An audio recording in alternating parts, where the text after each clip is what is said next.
RoadBlasters was one of those games that showed you Atari wasn't just dead yet. RoadBlasters was a shoot-'em-up game by Atari in which you would race a sports car through 50 different races. I remember playing this game and shooting all those nice little orbs I thought were landmines, but no, that's your gasoline to keep going, that's your energy. You could blow up and just go through cars left and right, but the problem was you'd run out of fuel, which is the whole point of the game. You gotta get there without running out of fuel. There's an accelerator pedal, but you won't need the brake, because what are you, a pansy? It's like this long, elongated tube that you would sit in for the environmental version, but the most common version was the stand-up version. Yeah. This is, when people talk about like arcade games, you know, this is the kind of game they mean. Not very realistic, but a ton of fun.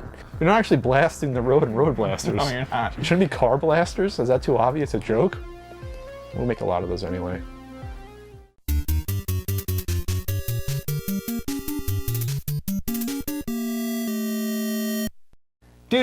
Do.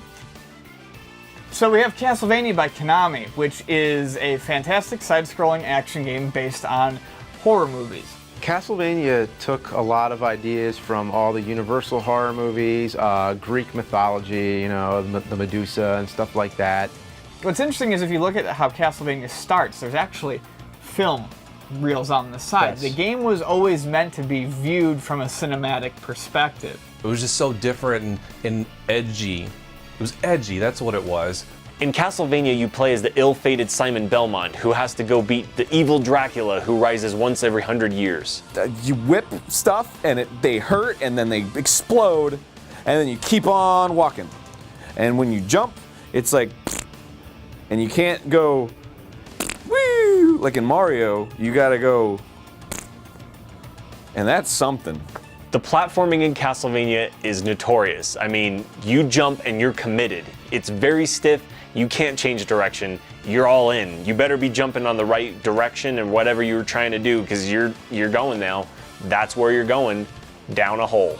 And it's hard as balls. It is a very difficult game. Oh boy, Castlevania is one of the hardest games ever made. Friggin' hunchbacks and Medusa heads, bane of my existence. You could never dodge them. They knew exactly how to move, exactly where to go. You'll occasionally get hearts, which will act as ammunition for your sub-weapons, which can be things such as daggers, which fire fast but are weak, or holy water, which you can throw on the ground and creates a burning area that will damage anything that walks into it.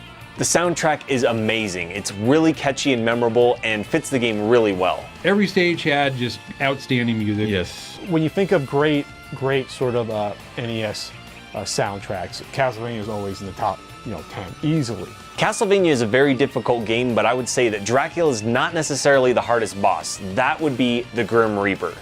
Frickin' sickles all over the place. You don't know where they're gonna appear. They're constantly flying around. He's disappearing and appearing all over the place. So you beat Dracula, you think the game's over. But it's not. So pick that controller up that you just threw down and stop dancing around and enjoy, because you haven't beat the game yet. He turns into a blue monster for some reason, and you have to fight him too, all on the same health bar. I love Castlevania. It's one of my favorite series. I wouldn't be here if it wasn't for Castlevania. It also started a fantastically long-running franchise that only really kept getting better and better until recently. Castlevania, that's gonna be fun forever. So Simon Belmont, iconic character. We love ye. Good on you, Konami. Love you a lot more than Capcom's Mega Man. Mega Man. Intelligence has identified a substantial buildup of hostile forces right here in our own backyard. And I'm giving you the green light to clean them out. Gentlemen, you're the best. Get up there and prove it. Okay, boys, let's kick some. I've got him. Watch your back. Moving down the right side. He's on me. Pull out. Dr. Wayne, keep on him. Action Max for your VCR. Yeah. If it were any more real, it wouldn't be a game.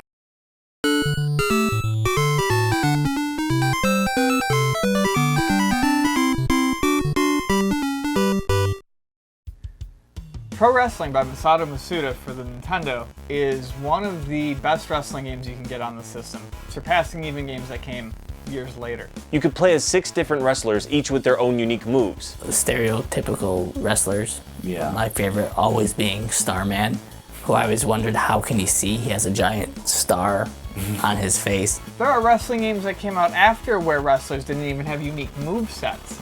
In this, everyone has a unique finisher, and depending on the wrestler, a couple unique moves in their arsenal. Pro Wrestling was the first game that introduced me to button mashing. Really? My God, every time you'd get into a grapple with your opponent, wow, you'd be bashing the crap out of that controller.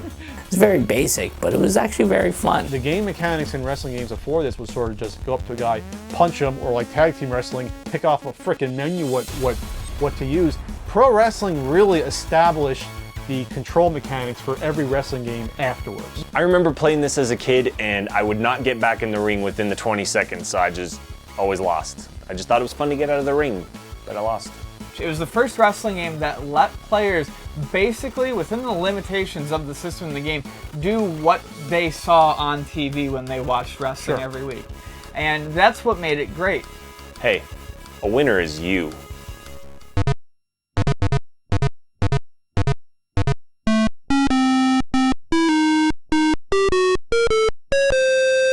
Police Quest.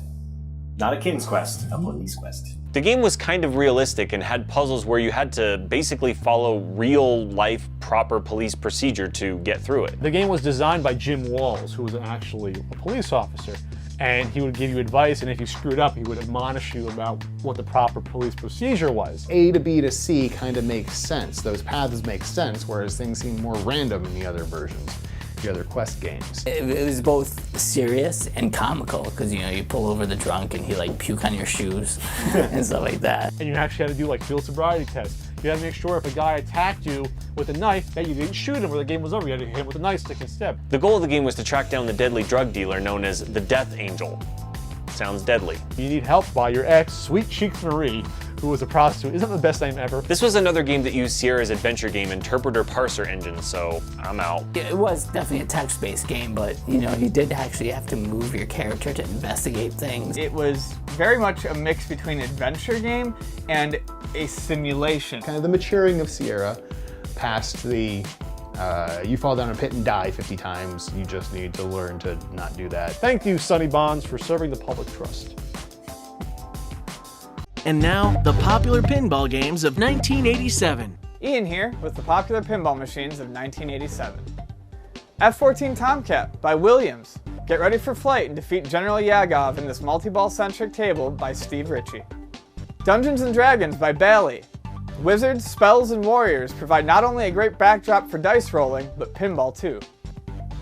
Fire by Williams. Put out fires before your multiplier drops on this table with realistic burning building effects. And those are the popular pinball machines of 1987, because there's more to life than video games.